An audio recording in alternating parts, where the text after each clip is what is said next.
حضرت عائشہ نبی پاک کی زوجہ صدیق اکبر کی لخت جگر، ہم مومنوں کی ماں حضرت عائشہ کہتی ہیں میں نے دیکھا نبی پاک تشریف فرمائے اور سامنے یار غار اور یار مزار سیدنا صدیق اکبر تشریف فرمائے۔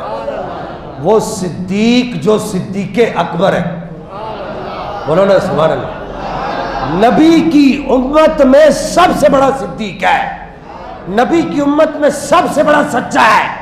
سرکار فرماتے ہیں صدیق یا ابا بکر، نبی پاک فرماتے ہیں یا ابا بکر ان اللہ قد سماک صدیق، اے ابو بکر تیرا نام تیرے رب نے صدیق رکھا ہے، تو سچا ہے سچا ہے سچا ہے، تیرے سچ کی گواہی تیرے رب نے دی ہے، اور تو نے میرے سچ کی گواہی دی ہے تو تیرے سچ کی گواہی تیرے رب نے دی ہے۔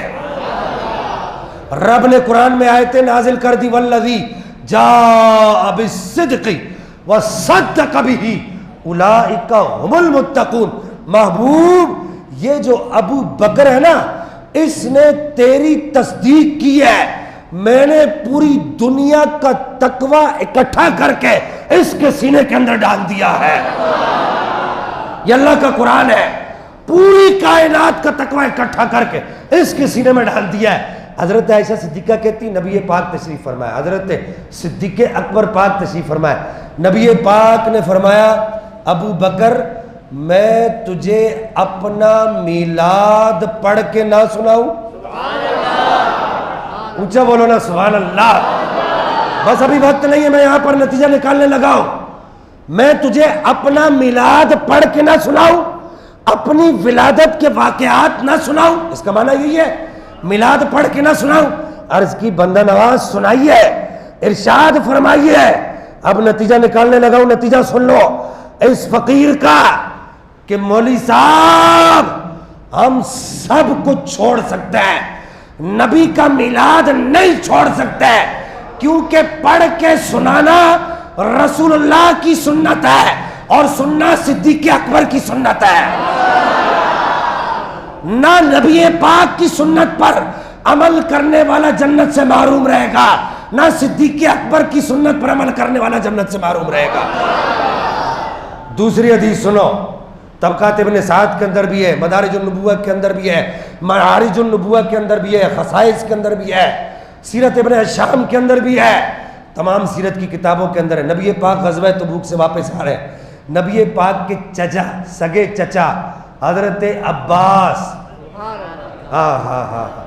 حضرت عباس وہ نبی پاک علیہ السلام سے عرض کرتے ہیں سونا آپ کا میلاد پڑھ کے آپ کے صحابہ کو نہ سناؤں؟ حدیثیں دکھانے کا یہ فقیر پابند ہے۔ آپ کو پتہ ہے میں ایسے دھکا سٹارٹ بات نہیں کرتا، تصویریں کھینچ کے لاتا ہوں، میرے پاس تصویریں کھینچی ہوئی ہیں، زیادہ دور نہیں جائیے گا، ادھر ہی لے لیجیے گا، ادھر ہی۔ میں نہیں کہوں گا جی کتاب دیکھوں گا تصویر لوں گا تو پھر کتاب لاؤں گا، نہیں بھائی اب وہ دور ہی نہیں ہے۔ اور اصلہ ساڑھے اپنے کون رکھے ہوتا ہے، اونچا بولو نا سبحان اللہ۔ حضرت عباس نے عرض کی سونا آپ کا میلاد پڑھ کے ان کو نہ سناؤں؟ غزوہ تبوک لڑ کے آ رہی ہے۔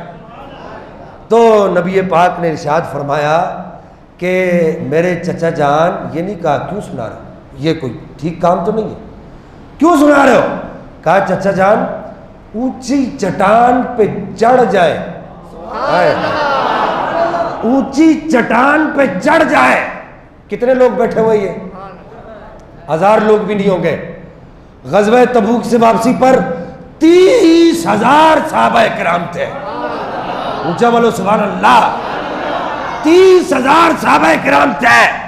میرے نبی نے فرمایا میرے چچا ان 30,000 میرے صحابیوں کے سامنے اونچی چٹان پہ چڑھ کے سب کو میرا میلاد پڑھ کے سناؤ۔ ہاں جی، سنانا حضرت عباس کی سنت، سنانے کی اجازت دینا میرے نبی کی سنت۔ اور سننا نبی پاک کے 30,000 سارے جنتی صحابہ کی سنت.